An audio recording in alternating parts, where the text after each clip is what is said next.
Bienvenidos a Héroes de nuestra Iglesia. Una vez más nos encontramos aquí para conocer el trabajo que hombres y mujeres están haciendo en el mundo entero para construir el reino de Cristo. Hola, Nicolás. Hola, Camilo. Muy feliz de acompañarlos en esta nueva emisión de nuestro programa y hoy tenemos una gran sorpresa y un invitado muy especial. Sí, que Cuéntanos. esperamos no recibir ningún tipo de sanción desde la oficina principal de la Fundación Pontificia Ayuda a la Iglesia que Sufre, porque logramos interceptar en medio de sus viajes al secretario general de la Fundación Pontificia, Philippe Osores. Bienvenido. Muchísimas gracias, Camilo. Bienvenido, Y aquí vamos a Felipe. tratar de aprovechar al máximo su presencia. Él tiene mucho para contarnos, ya desde su testimonio personal hasta todo el trabajo que la Fundación Pontificia está haciendo en el mundo entero, aquellos focos de trabajo y de apoyo en los cuales más tiene interés el Santo Padre y que la Fundación está apoyando. Philippe, antes que nada, muy joven para estar a la cabeza de una actividad tan grande en el mundo, de una fundación tan especial.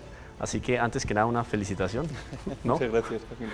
Y bueno, Philippe tiene sangre alemana y española, una mezcla así muy fogosa, muy llena de actividad, de iniciativas. Bueno, por eso la providencia lo ha querido poner en la fundación. De hecho, todo viene de la mano de Dios. Pero ¿cómo comienza, Philippe, ese encuentro con el trabajo de la iglesia, con la pastoral? Cuéntenos un poco de su historia. Yo tuve la suerte de tener padres católicos y recibir, como tantos otros jóvenes, una formación católica desde pequeño. Fui a un colegio católico también. Y yo creo que como muchos otros jóvenes en el mundo, yo tuve desde pequeño el deseo de seguir a Jesús y de trabajar para Él, ¿no? Y luego la pregunta viene en el discernimiento de la vocación. Claro. Y sobre todo luego también en la oportunidad por encontrar un camino que va acorde con las propias ilusiones. Entonces, después de años de formación, de estudios y también de trabajo en el mundo de la empresa, pues por fin surgió esa oportunidad de trabajar para una organización internacional y que me llamó mucho, que me tocó mucho el corazón desde el principio. Así que hace 4 años y medio pues tuve la suerte de poder empezar con Ayuda a la Iglesia que Sufre. Sí, con una familia muy bonita, tiene 4 hijos. Sí. La última es una niña, Sí. ¿cierto? ¿Tiene cuánto? Tiene 8 meses ahora. Ajá. Es un testimonio también de lo que es una familia iluminada, ¿no?, por el Espíritu de Jesucristo. Bueno, pero en algún momento, a ver, entrando un poco en la intimidad, yo creo que estamos aquí, tenemos ciertos derechos porque estamos en el programa, nos Claro tienen que que sí. responder. ¿Hubo algún llamado así probablemente a la vida sacerdotal o religiosa? Yo creo que cualquier persona católica tiene que plantearse en algún momento cómo seguir a Jesús. Yo también estaba rodeado de sacerdotes, estaba en un colegio católico, pero yo nunca sentí esa llamada de seguir a Dios como sacerdote, pero sí hubo un momento crítico que sí que me llamó muchísimo y fue cuando hice, pues bastante joven, en el año 2002, un campamento para niños minusválidos en el Líbano, con una organización católica, y pasamos un mes entero cuidando intensivamente, sobre todo acompañando, pasando el día en la alegría, en la fe, pero también compartiendo las historias muy duras de estos jóvenes que habían tenido, en muchos casos, un destino muy duro. Y ahí yo claramente pues, noté la llamada de seguir sirviendo a los menos favorecidos en la tierra, pero hacerlo muy cogido de la mano de Dios, porque noté cómo a uno mismo le cambia el corazón y la vida haciéndolo. Y yo creo que esa fue la semilla que se implantó, y luego pues seguí mi carrera y también yo creo que es importante como cristianos pues tener una buena formación en el mundo, Sí. para luego poder servir también en el mundo a Dios. Sí, yo creo que es una nota que los televidentes han ido, Nicolás, descubriendo poco a poco con nuestros programas. Ya estamos llegando al programa número 40 y el perfil o el carisma de la Fundación yo creo que la distingue de una manera especial dentro de las obras de las buenas causas en el mundo, ¿no?, que es el espíritu cristiano que florece a partir de la práctica de la caridad. O sea, no somos simplemente una institución que queremos prestar un auxilio económico, sino que antes que nada la pastoral, ¿cierto, Philippe? Cierto, Camilo.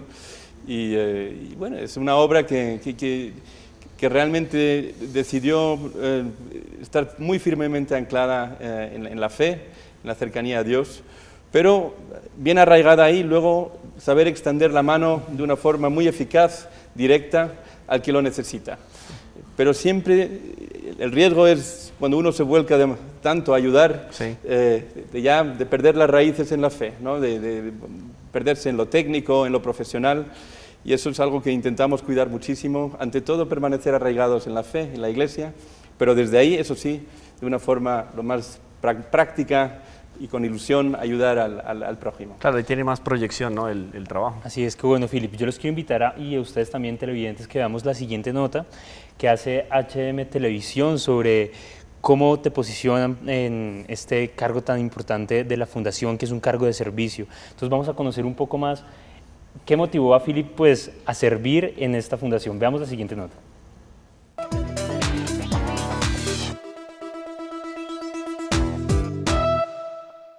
Santa Sede, Philip Ozores, nuevo secretario general de Ayuda a la Iglesia Necesitada. La Fundación Pontificia Internacional Ayuda a la Iglesia Necesitada, con sede central en Cognisteintanus, tiene un nuevo secretario general.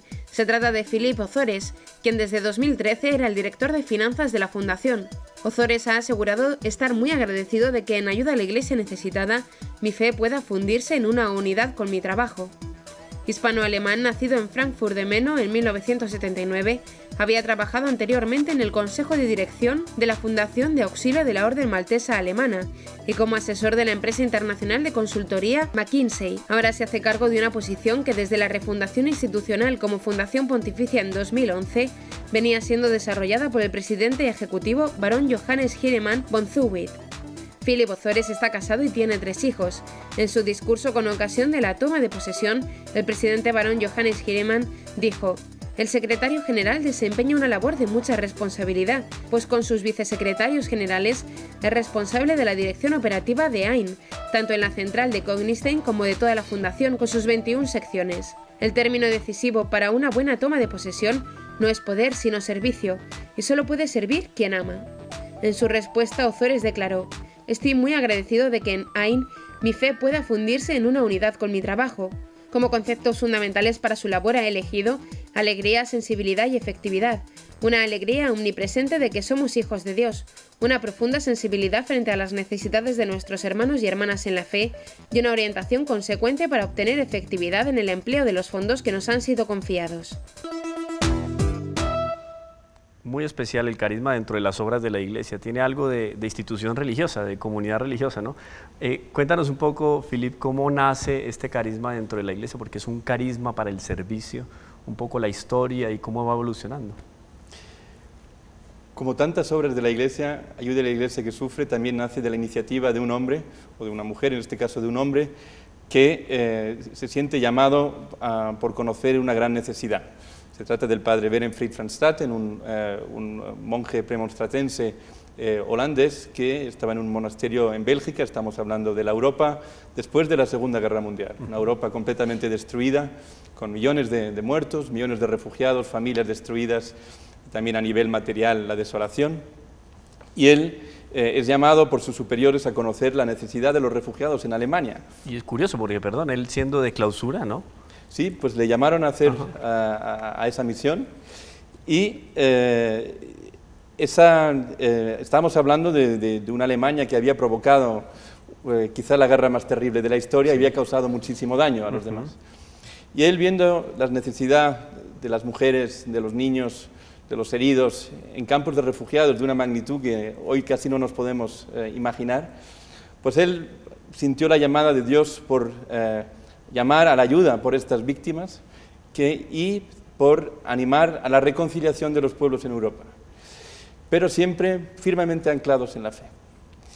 Y lo hizo, pues fue a predicar a Bélgica, y la primera donante que queda inscrita en el libro de los cielos, sí, claro, fue una viuda que había perdido a 4 hijos y a su marido fusilados por los alemanes. Increíble. O sea, el Evangelio, se repite la historia del Evangelio otra vez, dando lo poco que tiene. Yo tengo una pregunta: ¿cómo el padre Berenfried llega a sensibilizar a esta mujer que perdió a su esposo en la guerra? O sea, ¿qué mensaje da como fundador de esta organización? Él simplemente fue a esta iglesia, describió la necesidad de los hermanos en la fe, muchos eran católicos, sí, y esperó que el Espíritu Santo hiciera su labor. Claro. Y él no sabía lo que iba a pasar, él pensó que lo iban a echar a patadas de la iglesia. Imagínense el dolor de esta gente, Claro. era en el fondo un escándalo pedir por los culpables, ¿no? Y llamar a la ayuda cuando ellos mismos no tenían casi nada. Yo tengo lo mínimo para sobrevivir, ahora tengo que ayudar a mi enemigo con... ¿no? Increíble. Retador. Y yo creo que de esa semilla luego no pudo más que surgir una planta potente con el tiempo. Y con esa fuerza de carácter, pero también con esa unión entre la ayuda y la fe que tenía el padre Berenfrit y que él predicaba, pues se consiguió alcanzar a muchísima gente en Europa, que pues se unió a él y siguió ayudándole, y él pues tenía esa fuerza de espíritu, pero también mucha imaginación en los proyectos que creaba. Siempre eran proyectos muy concretos, como un vehículo para el sacerdote, para que pudiese alcanzar a sus fieles, renovar una capilla, un barco para un obispo viviendo en zonas con mucha agua. Y así poco a poco la obra fue creciendo de Alemania, ya cuando Alemania se fue recuperando también con ayuda de los alemanes y muchos pueblos de Europa, hasta ayudar a la iglesia perseguida por los comunistas, sí, detrás de la cortina de acero, que dieron muchos mártires. Todavía de eso no se ha hablado suficiente, pero mucha gente murió perseguida por el régimen comunista. Y ya de repente, también con las necesidades en Latinoamérica y con África, en Asia, con la generosidad de mucha gente, católicos normales como nosotros de todo el mundo, surgió una obra grande que era capaz de recaudar en todo el mundo para ayudar en cualquier parte del mundo, sobre todo para apoyar la labor pastoral de la Iglesia. El padre Berenfrit se preocupaba muchísimo por la fe, tanto como por las necesidades materiales, y con un ojo especial en la Iglesia perseguida, por los mártires de la fe, los testigos de la fe, que siempre nos recuerdan lo importante que es la fe, mucho más importante que la vida incluso. Hoy la fundación se ha convertido en una fundación pontificia desde el año 2011, y ya dependemos directamente de la Santa Sede y del Papa, y gracias a Dios, gracias a la ayuda de tantos benefactores y del Espíritu Santo, estamos abriendo oficinas por todo el mundo y cada vez podemos ayudar más y más gracias a la generosidad de mucha gente. Qué gran testimonio, es un testimonio que muestra cómo el Espíritu Santo lleva las obras de Dios pues de manera grande por todo el mundo. Es una historia muy bonita. No, y llena de sorpresas, de milagros y de satisfacciones, ¿no? Tenemos por aquí una foto muy buena, está Philip dando un saludo, ¿no?, al Papa Francisco. ¿Eso fue cuándo? Eso fue el año pasado, en el 2016, cuando hicimos la campaña por el Año de la Misericordia, una campaña en todo el mundo también, y el Santo Padre nos recibió en audiencia privada al Consejo Directivo, en el que yo pude participar, y estuvimos conversando con él media hora, mostrándoles los proyectos de la Fundación. Él mismo nos conoce muy bien, él mismo recibió proyectos de nuestra parte allá por los años 70, y vino a visitarnos también como sacerdote cuando pasó algunos meses en Alemania, nos conoce muy bien. O sea, él siendo sacerdote presentó proyectos para... Y recibió ayuda. Y recibió ayuda, recibió apoyo. Y ahora es él el que está a la cabeza también, de alguna manera, de la fundación, ¿no? Y el cardenal Piacenza, entonces, la estructura, propiamente, ¿cómo funciona ACN? ¿Cómo está organizada? Bueno, como fundación pontificia dependemos del Vaticano. El Vaticano es el que tiene el control sobre lo que hacemos. Pero luego también insiste en que tengamos autonomía profesional para actuar como lo pensemos apropiado, siempre en consultación con el Vaticano. Nuestro presidente nombrado por el Vaticano es el cardenal Mauro Piacenza. Y luego pues tenemos todo un equipo profesional para gestionar el trabajo de esta fundación, que ha ido creciendo mucho, ¿no?, a través del tiempo. Ahora ya recibimos más de 8.000 solicitudes de proyectos cada año y financiamos o aprobamos más de 6.000 proyectos en cada año, en más de 150 países. Y que también de esos 2.000 que quedan pendientes por aprobar, puede ser que también en el siguiente año sean aprobados, o sea, siempre tratando de atender todas las necesidades. Absolutamente, la mayoría, por desgracia, de estos 2.000 proyectos son por falta de fondos, porque no podemos financiar todo lo que nos se presenta, entonces tenemos que elegir los proyectos. Pero gracias a Dios, con la generosidad de nuestros benefactores, pues hemos conseguido ir aumentando el radio de acción y el apoyo a los hermanos y las hermanas en la fe por el mundo. Bueno, yo creo que cuando hablamos de 8.000 proyectos, estamos hablando de todos los rincones conocidos en el mundo. O sea, es verdad. Se reciben de sacerdotes, misioneros, comunidades religiosas. Aquí los televidentes han visto muchas comunidades religiosas y sacerdotes, diócesis que han sido beneficiadas con la ayuda que ustedes dan a través de la Fundación Pontificia. Entonces, digamos que todas las necesidades de la Iglesia de alguna manera se terminan por suplir con todo el trabajo que hace la Fundación Pontificia. Son muchas las necesidades, ¿no? Sí, pero yo igual creo también son muchos los proyectos que se apoyan. Sí, ahora bien, dentro de los proyectos, el Santo Padre, la Iglesia y también como secretario, yo creo que han logrado discernir algunos puntos, unos focos más especiales de trabajo. Philip, ¿cuáles serían hoy por hoy, digamos? Sí, hoy el foco siempre permanecerá un foco pastoral, es la proclamación de la fe por parte de la Iglesia, la que hay que fortalecer, y ahí siempre financiamos proyectos muy sencillos, vehículos, casas, estudios, ayudas de subsistencia para hermanas, pero, y eso digamos que es el proyecto que solimos recibir y que es el más común, pues. El más común. Sí. Al mismo tiempo tenemos el mandato de ayudar a los que más sufren, a la Iglesia perseguida por el mundo. Y por desgracia el número de cristianos perseguidos en el mundo ha aumentado en los últimos años. Había la esperanza que después de la caída del comunismo, pues que la libertad de religión fuese algo común en todo el mundo, pero vemos sobre todo estados comunistas como todavía quedan China, Corea del Norte, pero sobre todo estados de un islamismo cada vez más radical, hablamos del Oriente Medio, pero también de África, que intentan con mucha violencia a veces pues, controlar también la religión y impedir el desarrollo del cristianismo. Por todas estas necesidades que nos cuentas, Philip, es necesario buscar a aquellos que ayuden en estas diferentes situaciones de sufrimiento. Por tal razón, quiero que veamos una invitación que nos hace el presidente de la Fundación acá en Colombia, el padre Astolfo Moreno, para todas las personas que no ven y para nosotros mismos, para que oremos y ayudemos a estas obras de la Fundación Ayuda a la Iglesia que Sufre. Muy queridos amigos, yo quisiera invitarlos de una manera muy fuerte, muy profunda, muy vehemente, a que se unan a la Fundación Ayuda a la Iglesia que Sufre. Unirse a esta fundación que es pontificia es unirse directamente al Papa. La fundación no quiere otra cosa que servir a la Iglesia y que servir al Romano Pontífice. Y por tanto podemos realmente ser conscientes de que vale la pena, de que el Señor no deja sin recompensa cualquiera de nuestros esfuerzos, aunque sean pequeños, pero que sean concretos. Y en ese sentido, la próxima visita del Papa Francisco a Colombia puede ser para nosotros un estímulo, una ocasión de tomar conciencia del valor del donarnos, del salir al encuentro del otro. El Papa viene a Sudamérica, a su continente, digamos, natal, recorriendo muchísimos kilómetros, haciendo un gran esfuerzo. Él es una persona pues que ya tiene su edad y que sin embargo no deja su celo pastoral por acompañar a sus hijos.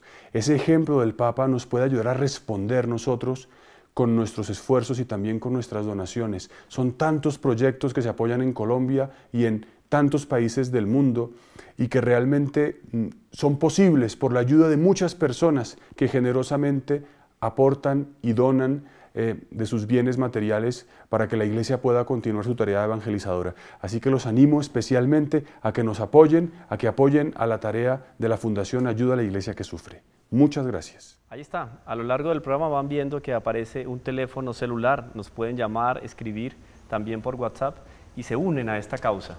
Nos ponemos en sus manos directamente para poder seguir trabajando por todas estas realidades en el mundo entero. Recuerden, ya nos lo decía Philip, alrededor de 8.000 proyectos que son presentados al año. ¿Cómo se atienden? Con su ayuda.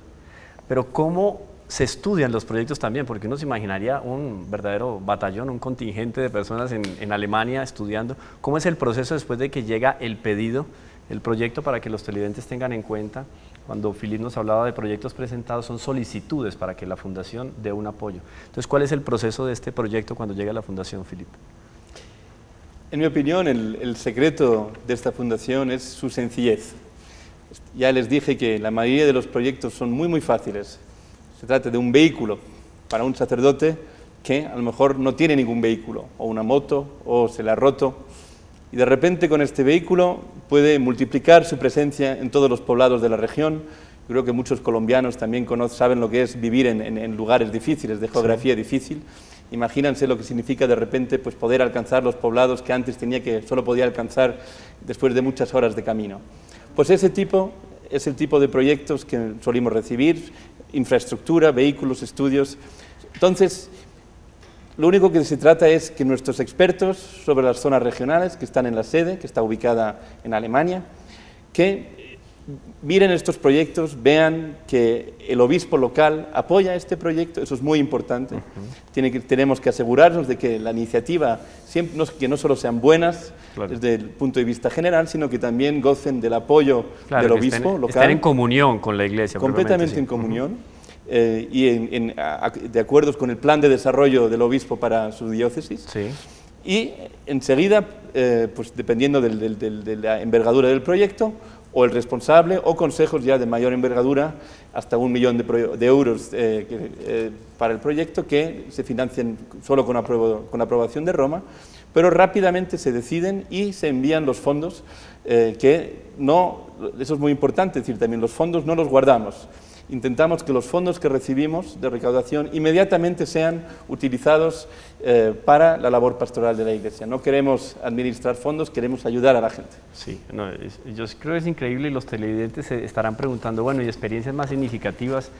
Philippe ha hecho la misión que hace, porque dentro del trabajo que realiza en la Fundación tiene que hacer misión, visita a diferentes lugares en el mundo, y yo sé que hay muchas satisfacciones personales, tiene muchas experiencias para contarnos también, y por eso nuestro secuestro va a durar 2 programas, así que seguimos en contacto para una próxima emisión y vamos a seguir conversando al respecto de este trabajo tan bello que la Fundación Pontificia hace en el mundo.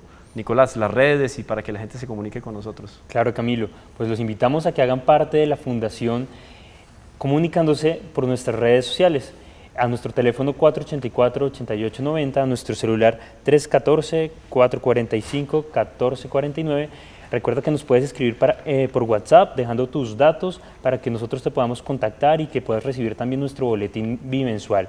Puedes contactarnos también por nuestra página web www.acncolombia.org y por nuestro correo electrónico info@acncolombia.org. También nos encuentras en Facebook como ACN Ayuda a la Iglesia que Sufre CO, en Twitter @Iglesia que Sufre y en Instagram Ayuda a la Iglesia que Sufre. Esperamos que hagas parte de la Fundación, puedas contribuir voluntariamente con todas estas ayudas alrededor del mundo. En cualquier momento puedes escribirnos, en cualquier momento nos puedes llamar, dejar el mensaje y siempre estaremos respondiendo a lo que necesites y para lo que quieras colaborar. Muchas gracias por habernos acompañado en este programa y Dios los bendiga. Muchas gracias, Philippe. Nos vemos en el próximo programa. Nicolás, nos vemos. Gracias, Camilo. Gracias, Philippe. Dios los bendiga.